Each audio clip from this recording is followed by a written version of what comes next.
I join our SG in appreciating your patience and also to welcome you here to our command center. Here with me are the leaders who are well known to you, Dr. Nicholas Kamara here, and our party chairman, Ambassador Waswa Birigwa. There are basically two issues. One, to update you on the issue of Dr. Kizza Besigye and Obedi Lutale, as well as the struggle against the resuscitation of the defunct General Court Martial is concerned. Then the second issue will be about the brutality, or call it state orchestrated violence, which is rampant in the country, and now more specifically affecting us in the by-election in Kawempe. Now, on the first issue, you are aware Dr. Besigye was formerly arraigned in the civilian courts, and that was no mean feat because it was a protracted battle that brought us to that point. And from there, we had to proceed to the High Court to apply for bail. The application was filed in the course of last week, and the concerns we want to register today is that up to now, we are yet to get a judge to handle the matter. In brief, the file is yet to be allocated to a judge. Still, it has become another hot potato in the hands of the judiciary, which is really regrettable. Because ever since we filed it, we've been moving up and down in the corridors of the court, before the registrar, before all those who are responsible for management of the file. But they are all cagey on the progress. It would appear, again, the forces which are well known are exerting pressure again on the judiciary, which is regrettable. Very, very unfortunate. And we are informed that many judges are reluctant to take on that file. Very reluctant. The people who are managing the movement of the file have furnished us with that information that the very judge would like to distance themselves out or away from that file. Say, hey, that one I can't manage. Hey, that one. We are wondering now, where is justice? So, as we stand today, we have no judge to handle that file. It has not been allocated to any judge. All our efforts have been in vain. We have written letters, and even today we are writing another one. Unfortunately, we are yet to get a positive response.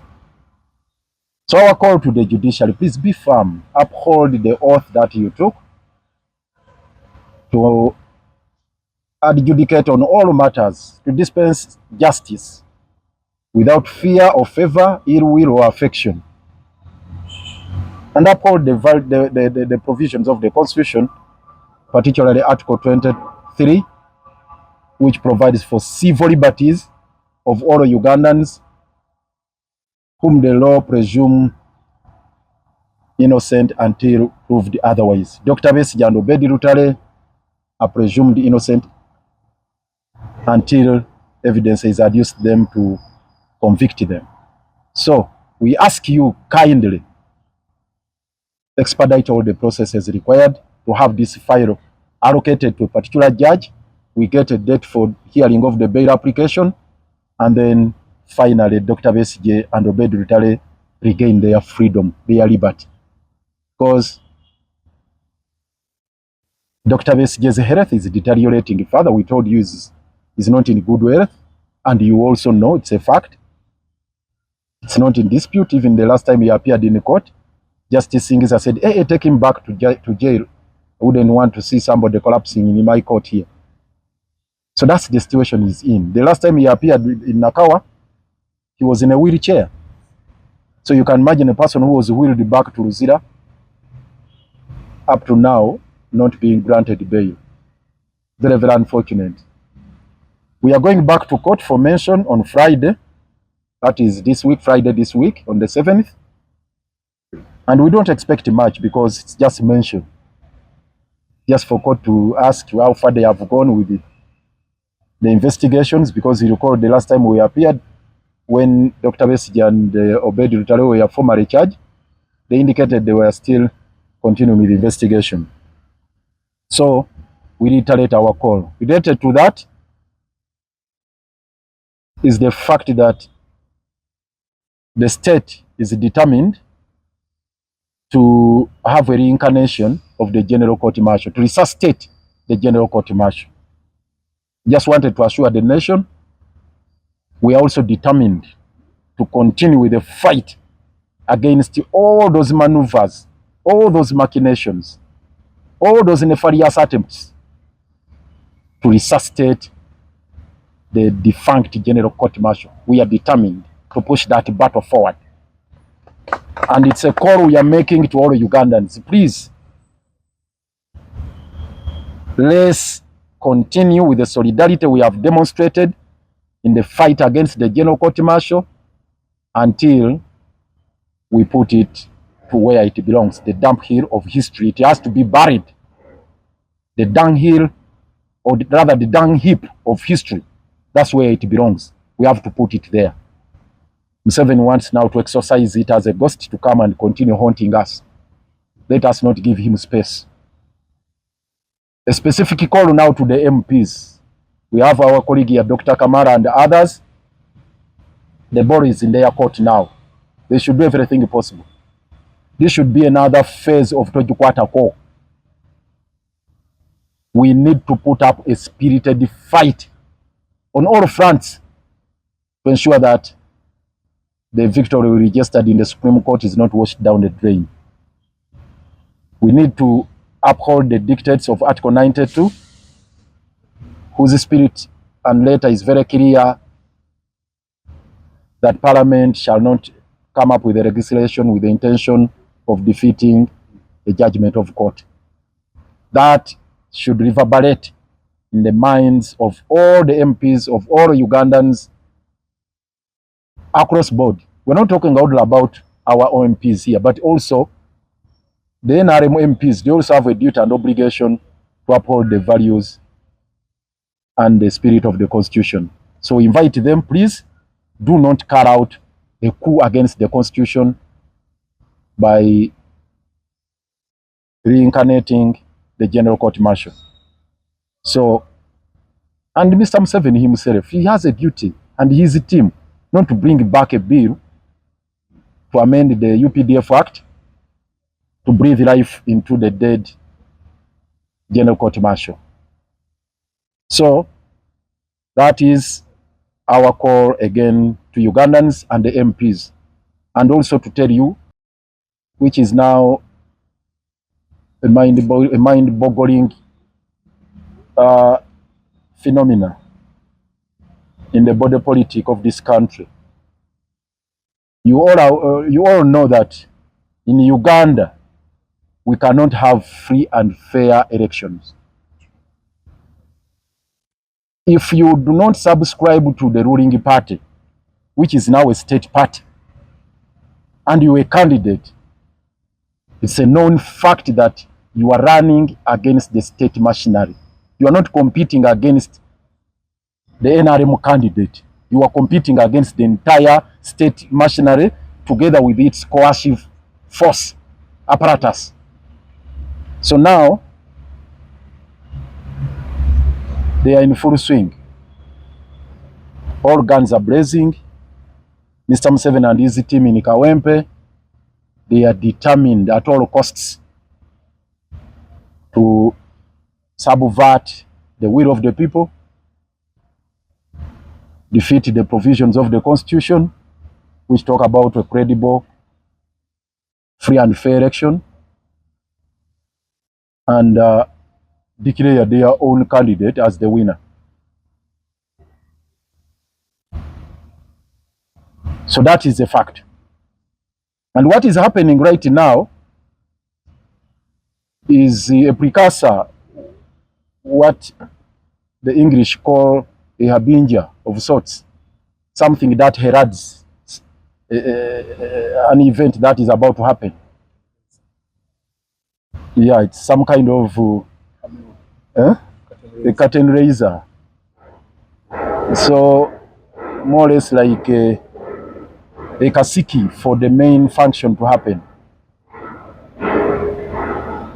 So the mayhem going on, the state orchestrated violence, the brutality, the dehumanization is what is going to characterize general elections in 2026.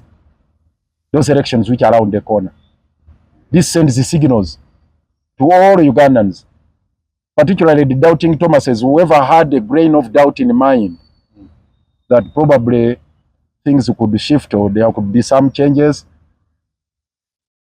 This is a clear signal to you, to all of us, that Museveni is always like that, because a leopard will never hide its spots. That's what he is. Now, what needs to be done? Because that's what is important. Or what do we intend to do? That's what is critical. And that's what brings us here.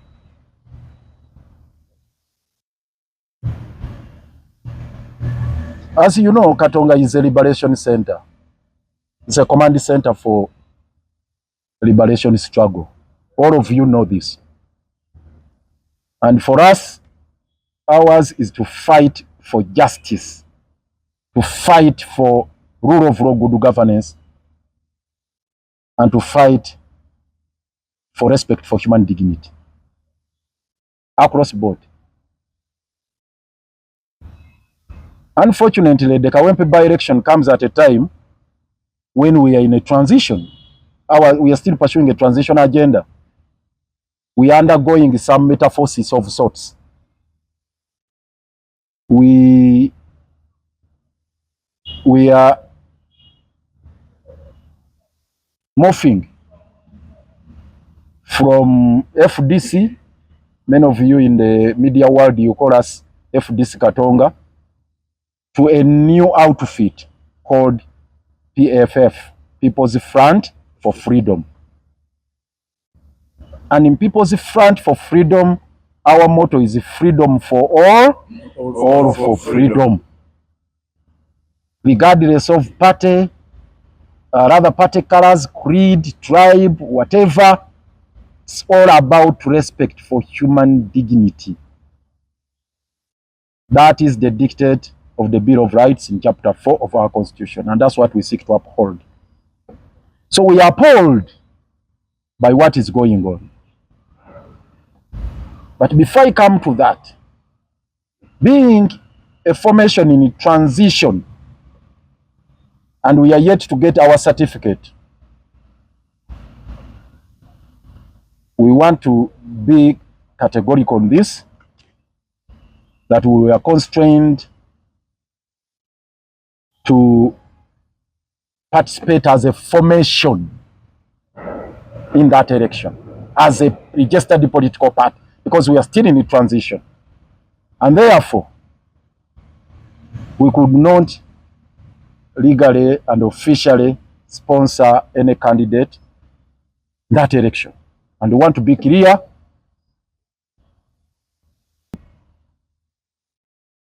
we did not sponsor any candidate. We did not field any candidate. That is our position. But we take cognizance of the fact that there are multiple candidates subscribing to the opposition. And this is a matter of great concern to us, because we believe we must have a united front to deal with this particular situation. That has always been our position. It's the reason we are called the People's Front for Freedom. You know, a front, or you call it a front or front, is multifaceted, multi-pronged. So we considered it strategically desirable, and we have been pursuing this agenda of having a unified front to ensure that we get at least a single candidate to take on the junta, to take on the powers that be, to take on a candidate sponsored by the state party, that is NRM. That is the ideal. And right from inception, that has been our call. And not only call, we've made attempts at having that matter addressed, and we are not about to cease fire on this, because it serves no one's interest save Mr. Museveni and his cronies to have multiple candidates vying for that position against the NRM candidate. It serves Museveni's interest. So what do we intend to do? I'll let you know on that front. Now back to the issue of violence.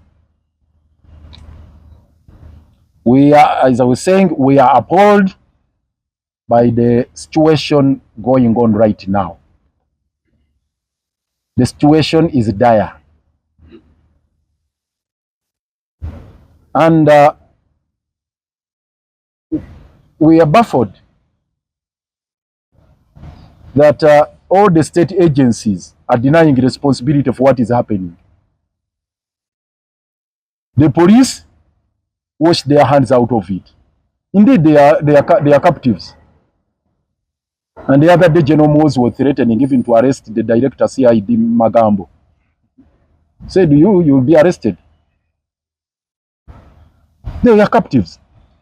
The Electoral Commission is equally helpless. At their meeting with all the stakeholders, including the police, they were just throwing hands in the air, literally saying, we have nothing to do. We are appealing to all of you, the state actors, non-state actors, please respect the law. That's where they ended. Parliament, the matter was brought on the floor yesterday. And the speaker was equally lamenting, the deputy speaker. Said maybe this is sponsored by people who hate government. You can imagine. Now who is going to come to the rescue of the people if all the institutions of state are just lamenting? The Electoral Commission, helpless. Parliament, lamenting. The police, they are saying, oh, the closest they came to give a hint on what is happening, they said, well, we are investigating. Can you imagine? And the people marauding around are well known. They have the banner of JATT, Joint Anti-Terrorism Force. JATT. JATT is not provided for anywhere in the laws of Uganda. It's not even a unit of the UPDF. Look at the UPDF Act and all the units they have. It's not there. For all intents and purposes, JATT is a militia. JATT is a terrorist organization. How on earth a force entrusted with upholding rule of law, to observe law and order in the country like the police force, can throw hands in the air like that? They are actually, literally, they are accomplices. They have been overrun, they have been hijacked, they have been taken over by JATT. You ask the Electoral Commission, don't you know these people? Can you imagine? You see? Who's the gun? You look at this one. They have guns which are ordinarily the monopoly of UPDF. AK-77, that's what they tell us. They have Uzi gun, actually not AK-47. Uzi gun. They are armed to the teeth. You ask it. parliament, can't you subpoena, can't you summon the CDF? Because we want Mr. Tayebwa, the Right Honorable Tayebwa. If you indeed meant what you said, why don't you summon the CDF to come and explain this? Bahati, who was also in the house as a minister, Bahati, is he really in charge? Is your neighbor? My brother Bahati actually is my classmate. Not classmate, we are year mate. We were at the same, in Lumumba at the same time. Now, you ask Mr. Bahati, Honorable Bahati, he was in the house, also literally crying. Said, as government, we are not aware of what is happening. We are not responsible for this. Disowning these people. Are they from DRC? Are they from Somalia? Are they from Mars? Where are they coming from? Stop fooling us. Stop taking us for a ride. Stop taking us for buffoons. We are not. We are not idiots. This is totally unacceptable. Totally unacceptable.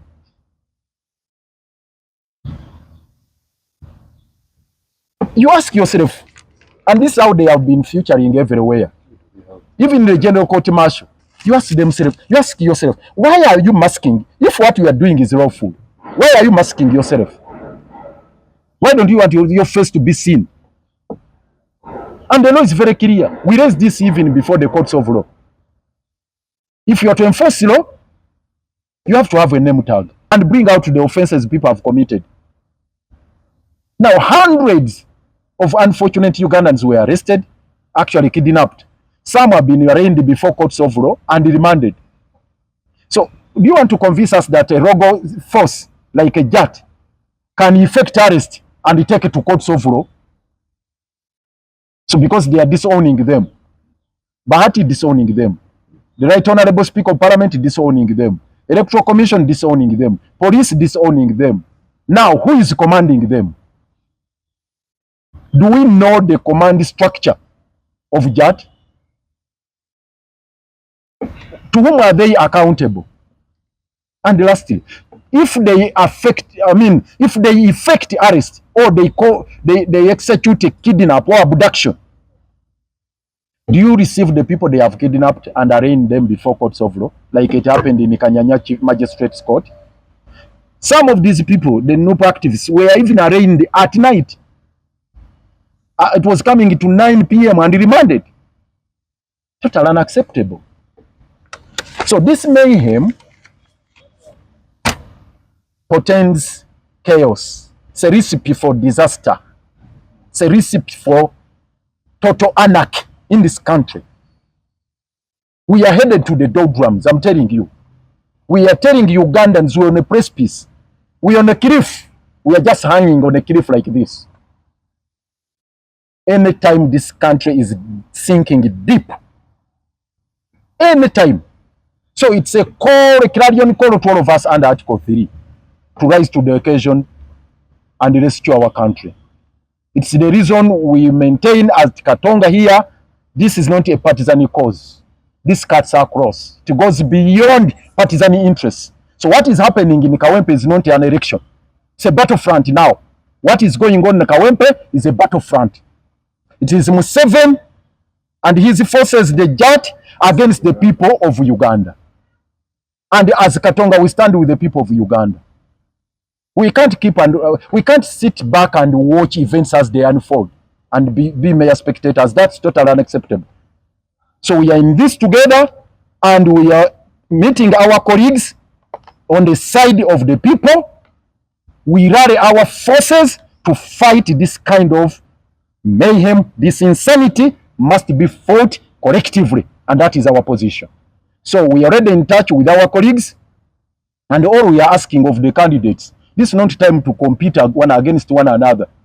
We have seen even candidates on the opposition side hurling insults against each other. This is not the time to exchange insults. No. If anything, by the way, some of the candidates would have withdrawn right now. You can't keep campaigning when Ugandans are being brutalized like that. Which election is that? I remember in 2011, I was a candidate here for the Lord Mayorship for the first time in 2011. And when there was mayhem of that nature, we had to force the elections to be cancelled. Had to force that. So it's high time now we stood together as a united front, as a united force. Even if it means bringing that election to a halt, we do so.